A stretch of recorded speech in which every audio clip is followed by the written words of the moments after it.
जय श्री राम। हे भाई, हम लोगों की यह बारात वर के योग्य नहीं क्या? पराई नगर में जाकर हंसी कर आओगे। विष्णु भगवान की बात सुनकर देवता मुस्कुराए और वे आप अपनी सेना सहित अलग हो गए। जय श्री राम। महादेव जी मन ही मन मुस्कुराते हैं कि विष्णु भगवान के व्यंग वचन नहीं छूटते। अपने प्यारे के इन अति प्रिय वचनों को सुनकर शिवजी जी ने भी भंगी को भेजकर अपने सब गुणों को बुलवा लिया। जय श्री राम। शिवजी जी की आज्ञा सुनते ही सब चले आए और उन्होंने स्वामी के चरण कमलों में सिर नवाया। तरह तरह की सवारियों और तरह तरह के वेश वाले अपने समाज को देखकर शिवजी जी हंसे। जय श्री राम। कोई बिना मुख का है, किसी के बहुत से मुख है। कोई बिना हाथ पैर का है तो किसी के हाथ पैर है। कई हाथ पैर है, किसी के बहुत आंखें हैं तो किसी के एक आंख नहीं है। कोई बहुत मोटा ताजा है तो कोई बहुत ही दुबला पतला है। जय श्री राम। कोई बहुत दुबला, कोई बहुत मोटा, कोई पवित्र और कोई अपवित्र वेश धारण किए हुए है। भयंकर गहने पहने हाथ में कपाल लिए है और सब के सब शरीर में ताजा खून लपेटे हुए है। गंधे कुत्ते सुअर और सियार के से उनके मुख है। गणों के अनगिनत वेशों को कौन गिने। बहुत प्रकार के प्रेत पिशाच और योगिनियों की जमाते हैं, उनका वर्णन करते नहीं बनता। जय श्री राम। भूत प्रेत नाचते और गाते हैं, वह सब बड़े मौजी हैं। देखने में बहुत ही ढींगरे जान पड़ते हैं और बड़े ही विचित्र ढंग से बोलते हैं। जय श्री राम। दोहा 93। जैसा दूल्हा है अब वैसी ही बारात बन गई है। मार्ग में चलते हुए भांति भांति के कौतुक होते जाते हैं। इधर हिमाचल ने ऐसा विचित्र मंडप बनाया कि जिसका वर्णन नहीं हो सकता। जय श्री राम। जगत में जितने छोटे बड़े पर्वत है जिनका वर्णन करके पार नहीं मिलता, तथा जितने वन समुद्र नदियां और तालाब थे, हिमाचल ने सबको नेवता भेजा। जय श्री राम। वह सब अपने क्षण सा रूप धारण करने वाले सुंदर शरीर धारण कर सुंदरी स्त्रियों और समाजों के साथ हिमाचल के घर गए। सभी स्नेह सहित मंगल गीत गाते हैं। जय श्री राम। हिमाचल के पहले से ही बहुत से घर सजवा रखे थे। यथा योग्य उन स्थानों में सब लोग उतर गए। नगर की सुंदर शोभा देखकर ब्रह्मा की रचना चातुरी भी तुच्छ लगती थी। जय श्री राम। नगर की शोभा देखकर ब्रह्मा की निपुणता सचमुच तुच्छ लगती है। वन बाग कुएं तालाब नदियां सभी सुंदर है, उनका वर्णन कौन कर सकता है। घर घर बहुत से मंगल सूचक तोरण और ध्वजा पताकाएं शोभित हो रही है। वहां के सुंदर और चतुर स्त्री पुरुषों की छवि देखकर मुनियों के भी मन मोहित हो जाते हैं। जय श्री राम। जिस नगर में स्वयं जगदम्बा ने अवतार लिया, क्या उसका वर्णन हो सकता है। वहां रिद्धि सिद्धियां संपत्ति और सुख नीत नए बढ़ते जाते हैं। जय श्री राम। बारात को नगर के निकट आई सुनकर नगर में चहल पहल मच गई, जिससे उसकी शोभा बढ़ गई। अगवानी करने वाले लोग बनाव श्रृंगार करके तथा नाना प्रकार की सवारियों को सजाकर आदर सहित बारात को लेने चले। जय श्री राम। दोहा 94। देवताओं के समाज को देखकर सब मन में प्रसन्न हुए और विष्णु भगवान को देखकर तो बहुत ही सुखी हुए, किंतु जब शिवजी जी के दल को देखने लगे तब तो उनके सब वाहन डर कर भाग चले। जय श्री राम। कुछ बड़ी उम्र के समझदार लोग धीरज धर कर वहां डटे रहे। लड़के तो सब अपने प्राण लेकर भागे। घर पहुंचने पर जब माता पिता पूछते हैं तब वह भय से कांपते हुए शरीर से ऐसा वचन कहते हैं। जय श्री राम। क्या कहे, कोई बात नहीं कही जाती। यह बारात है, यह यमराज की सेना। दूल्हा पागल है और बैल पर सवार है। सांप कपाल और राख ही उसके गले में है। जय श्री राम। दूल्हे के शरीर पर राख लगी है, सांप और कपाल के गहने हैं। वह नंगा जटाधारी और भयंकर है। उसके साथ भयंकर मुख वाले भूत प्रेत पिशाच योगिनी और राक्षस है। जो बारात को देखकर जीता बचेगा, सचमुच उसके बड़े ही पुण्य है और वही पार्वती का विवाह देखेगा। लड़कों ने घर घर यही बात कही। जय श्री राम।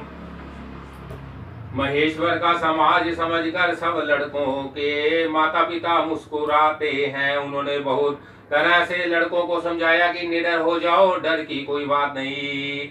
जय श्री राम। दोहा 95। आगवान लोग बारात को लिवा लाए। उन्होंने सबको वहां से ठहराने को दिए। मैना ने शुभ आरती सजाई और उसके साथ की स्त्रियां उत्तम मंगल गीत गाने लगी। जय श्री राम। सुंदर हाथों में सोने का था सुशोभित है। इस प्रकार मैना हर्ष के साथ शिव जी का पर्शन करने चली। जब महादेव जी को भयानक वेश में देखा तब तो स्त्रियों के मन में बड़ा भारी भय उत्पन्न हो गया। जय श्री राम। बहुत ही डर के मारे भाग कर वह घर में घुस गई और शिव जी जहाँ जनवासा था वहां चले गए। मैना के हृदय में बड़ा दुख हुआ। उन्होंने पार्वती जी को अपने पास बुला लिया। जय श्री राम। और अत्यंत स्नेह से गोद में बिठाकर अपने नील कमल के समान नेत्रों में आंसू भर कर कहा, जिस विधाता ने तुमको ऐसा सुंदर रूप दिया उस मूर्ख ने तुम्हारे दूल्हे को बावला कैसे बनाया। जय श्री राम। जिस विधाता ने तुमको सुंदरता दी उसने तुम्हारे लिए वर बावला कैसे बनाया। जो फल कल्प वृक्ष के में लगना चाहिए वह जबरदस्ती बबूल में लग रहा है। मैं तुम्हें लेकर पहाड़ से गिर पड़ूंगी, आग में जल जाऊंगी और समुद्र में कूद पड़ूंगी। चाहे घर उजड़ जाए और संसार भर में अपकीर्ति फैल जाए, पर जीते जी मैं इस बावले वर से तुम्हारा विवाह न करूंगी। जय श्री राम। हिमाचल की स्त्री को दुखी देखकर सारी स्त्रियां व्याकुल हो गई। मैना अपनी कन्या के स्नेह को याद करके विलाप करती रोती और कहती थी। जय श्री राम। दोहा 96।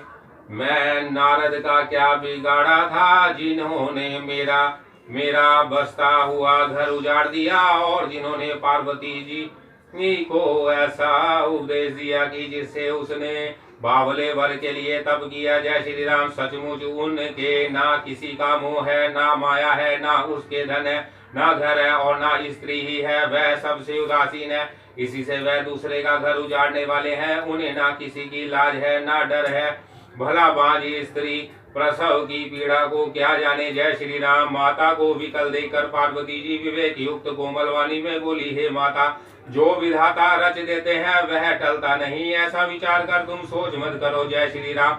जो मेरे भाग्य में बावला ही पति लिखा है तो किसी को दोष लगाया जाए। हे माता, क्या विधाता के अंग तुमसे मिट सकते हैं। वृथा कलंक का टीका मत लो। जय श्री राम।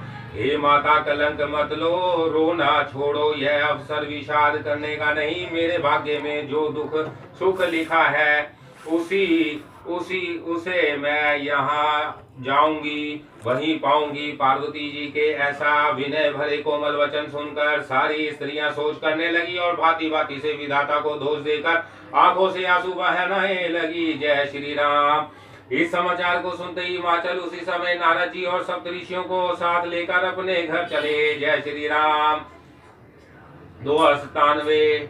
तब नारद जी ने पूर्वजन्म की कथा सुनाकर सबको समझाया कि है मैना, तुम मेरी सच्ची बात सुनो। तुम्हारी यह लड़की साक्षात जग जननी भवानी है। जय श्री राम। हे अजन्मा, अनादि और अविनाशी शक्ति है, सदा शिव जी के अर्धांगिनी में रहती है। यह जगत की उत्पत्ति, पालन और संहार करने वाली है और अपनी इच्छा से ही लीला शरीर धारण करती है। जय श्री राम। पहले ये दक्ष के घर जाकर जन्मी थी, तब इनका सती नाम था। बहुत सुंदर शरीर पाया था, वहाँ भी सती शंकर जी से ही ब्याई गई थी। यह कथा सारे जगत में प्रसिद्ध है। जय श्री राम। एक बार इन्होंने शिव जी के साथ आते हुए रघुकुल रूपी कमल के सूर्य श्री रामचंद्र जी को देखा, तब इन्हें मोह हो गया और इन्होंने शिव जी का कहना ना मानकर भ्रमवश सीता जी का वेश धारण कर लिया। जय श्री राम।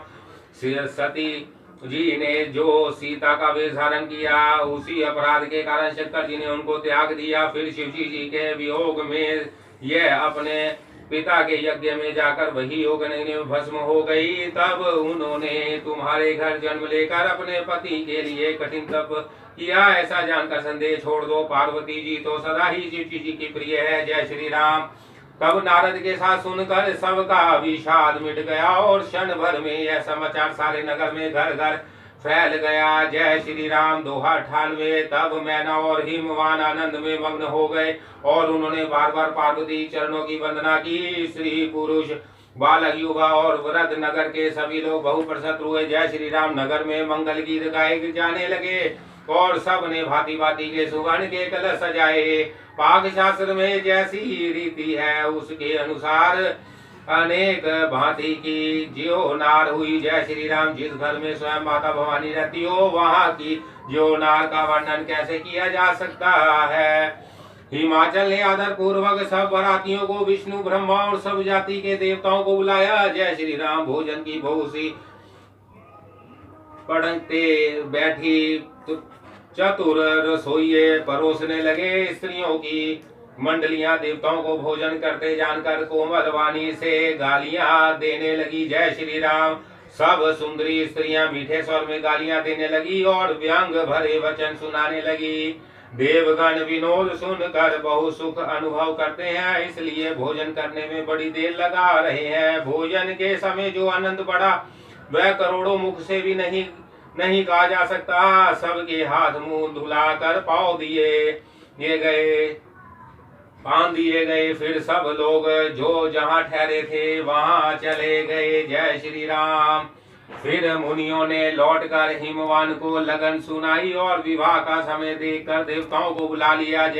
भेजा। जय श्री राम। दोहा 99। सब देवताओं को आदर सहित बुलवा लिया और सबको यथा योग्य आसन दिए। वेद की रीति से वेदी सजाई गई और स्त्रियां सुंदर श्रेष्ठ मंगल गीत गाने लगी। जय श्री राम। वेदिका पर एक अत्यंत सुंदर दिव्य सिंहासन था जिसका वर्णन नहीं किया जा सकता, क्योंकि वह स्वयं ब्रह्मा जी का बनाया हुआ था। ब्राह्मणों को सिर नवाकर और हृदय में अपने स्वामी श्री रघुनाथ जी का स्मरण करके शिव जी उस सिंहासन पर बैठ गए। जय श्री राम। फिर मुनीश्वरों ने पार्वती जी को बुलाया। सखियां श्रृंगार करके उन्हें ले आई। पार्वती जी के रूप को देखते ही सब देवता मोहित हो गए।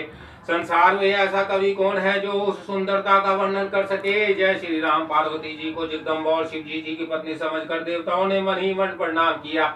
भवानी जी सुंदरता की सीमा है, करोड़ों मुखों से भी उनकी शोभा नहीं की कही जा सकती। जय श्री राम। जग जननी पार्वती जी की महान शोभा का वर्णन करोड़ों मुखों से भी करते नहीं बनता। वेद शेष जी और सरस्वती जी तक उसे कहते हुए सकुचा जाते हैं, तब मंद बुद्धि तुलसी किस गिनती में है। सुंदरता और शोभा की खान माता भवानी मंडप के बीच में जहाँ शिव जी थे वहां कहीं वह संकोच के मारे पति के चरण कमलों को देख नहीं सकी, परंतु उनका मन रूपी भोरा तो वही था। जय श्री राम।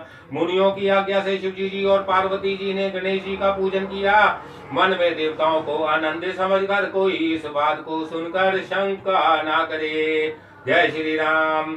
दोहा 100। वेदों में विवाह की जैसी रीति कही गई है, महामुनियों ने वह सभी रीति करवाई। पर्वतराज हिमाचल ने हाथ में कुछ लेकर तथा कन्या का हाथ पकड़कर उन्हें भवानी जानकर शिव जी को समर्पण किया। जय श्री राम। जब महेश्वर ने पार्वती जी का पानी ग्रहण किया तब सब देवता हृदय में बड़े हर्षित हुए। श्रेष्ठ मुनिगण वेद मंत्रों का चरण करने लगे और देवगण शिव जी की जय जयकार करने लगे। जय श्री राम। अनेकों प्रकार के बाजे बजने लगे। आकाश में नाना प्रकार के फूलों की वर्षा हुई। शिव पार्वती का विवाह हो गया। सारे ब्रह्मांड में आनंद भर आया। जय श्री राम। दास दासी रथ घोड़े हाथी गाय वस्त्र और मणि आदि अनेक प्रकार की चीजें अन्न अत्र तथा सोने के बर्तन गाड़ियों में लदवा कर दहेज में दिए, जिनका वर्णन नहीं हो सकता। जय श्री राम। बहुत प्रकार का दहेज देकर फिर हाथ जोड़कर हिमाचल ने कहा, हे शंकरा, पूर्ण काम है, मैं आपको क्या दे सकता हूँ। वह शिव जी के चरण कमल पकड़ कर रह गए। तब कृपा के सागर शिव जी ने अपने ससुर का सभी प्रकार से समाधान किया। फिर प्रेम से परिपूर्ण हृदय में मैना जी ने शिव जी के चरण कमल पकड़ लिए। जय श्री राम। हे नाथ, यह उमा मुझे मेरे प्राणों के समान है। आप इसे अपने घर की टहलनी बनाएंगे और इसके सब अपराधों को क्षमा करते रहेगा। अब प्रसन्न होकर मुझे यही वर दीजिए। जय श्री राम। दोहा 101।